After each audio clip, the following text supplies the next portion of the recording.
People love to share their bad luck stories believing in Murphy's Law, which is, if something can go wrong, it will. But let's face it, that law is about as accurate as a weatherman's forecast. If it were true, nothing would ever work, yet things do surprisingly well. So why do folks cling to this nonsense? Well, they think they deserve better luck that the universe owes them. You might say, hey, you're healthy, you've got a great job, and your family is awesome. But no, they want it all. The universe wrapped in a bow, and they'll whine, why do bad things keep happening to me?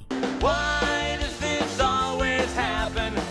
Why does this always happen to me? Newsflash, everyone gets a mix of good and bad luck. But some folks can't handle not getting everything they think they deserve. So they'll keep blaming Murphy and his stupid law while the rest of us enjoy a good laugh at their expense. He's taking it rather well. Yeah, great sportsmanship. No, never mind. I'm moving with ace-queen. Most of us have a knack for seeing reality through a hilariously distorted lens, especially when it comes to rare and dreadful events. Sure, we might acknowledge intellectually that these things happen as frequently as they're supposed to, but the moment something rare and terrible befalls us, suddenly it's all Murphy's Law's fault, or maybe we just angered the poker gods. Bad beats in poker are as inevitable as Monday mornings. You cannot escape them. But here's the real kicker. Good players endure more bad beats than the not so good ones, because the pros usually put their money in when they've got the best hand. Now consider this nugget of wisdom. If the less skilled players didn't sometimes luck out, they might wise up and stop making reckless bets. This brings us to what poker aficionados lovingly call the beauty of poker. Because these not so great players occasionally strike gold, they keep on rolling the dice with wild abandon. And guess what's even better? They chuck up their wins to pure luck, not realizing it's their risky moves that lead to their occasional victories.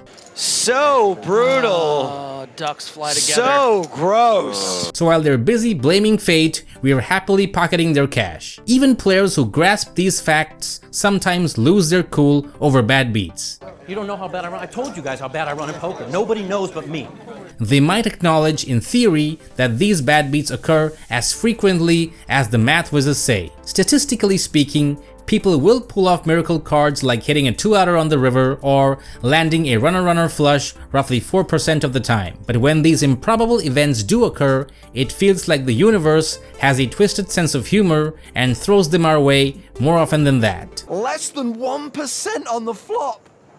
And runner to make a better full house. We've already heard that line a zillion times when someone deep in losses or fresh from a bad beat mutters, "I'm just unlucky." What that really means is, I am a champ, fate's just messing with me. But let's cut the nonsense. If you are on a losing streak, it's on you, buddy. Your results won't magically turn around until you own up to your mistakes and fix what's broken in your game. Clinging to the illusion of being inherently good but unlucky is a surefire way to keep swimming in the sea of losses. It's like blaming the rain for getting wet when you forgot your umbrella. Time to ditch the excuses and start dealing with the real game changer, you. Take for instance, our buddy who firmly believes he's the unluckiest soul at the poker table. He meticulously documents every moment he felt slighted, stretching the definition of a bad beat to include any hand where he was ahead at one point but ends up losing. He seethes with anger after each perceived injustice. If you have a 92% chance of winning on the turn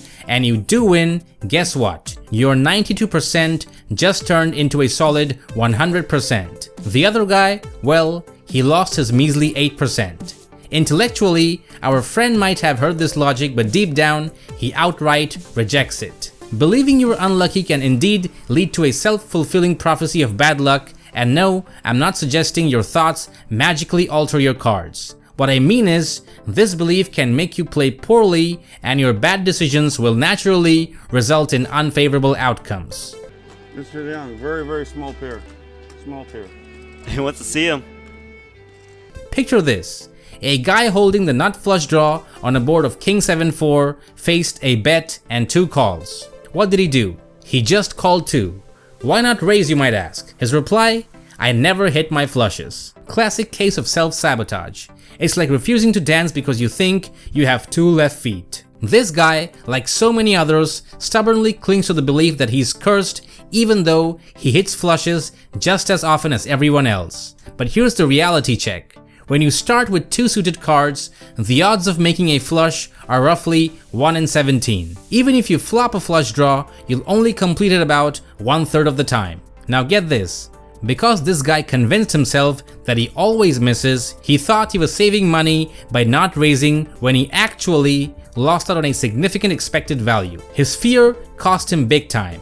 It's like refusing to play your winning hand because you're scared of the losing one. A classic blunder in poker. Here's another example. You are on the button and flop a strong 2 pair against 4 opponents. But then the turn brought a potential straight and flush on the board, turning the pot into a tantalizing prize. Now when pots grow large, especially with multiple players, the golden rule is simple. Do whatever it takes to increase your chances of winning, even if it means tossing in a bet or 2.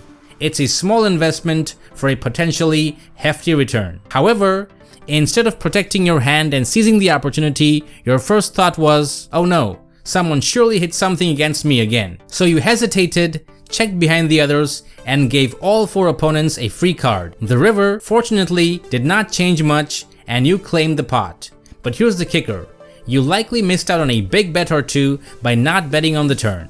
Even worse, that free card could have completed a flush, straight, or trips for someone who might have folded if you had bet. And if that free card had indeed beaten you, I bet you would have grumbled about your rotten luck, completely oblivious to the fact that your own mistake cost you the pot. Absolutely wallowing in self-pity of being an unlucky victim at the poker table only leads to playing scared, and scared poker is just bad poker. If you constantly think of yourself as a hapless victim of fate, guess what? You'll end up becoming exactly that. You will shy away from betting or raising when you should, opting to fold, check, or call instead. It might seem harmless, but those little moments of lost expected value add up. Occasionally, you might even let a substantial pot slip away that you could have easily won. The consequence of this timid passive gameplay is poor results, and you'll have no one to blame but yourself. On the flip side, when you shed that self-pity, you'll find the confidence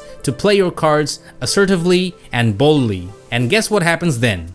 The better you play, the more lucky you seem to become. It's not about luck, it's about skill, strategy, and a mindset free from the chains of victimhood. So ditch the pity party, play strong, and watch how your fortune changes. After all, as they say, the spade suit is in your hands.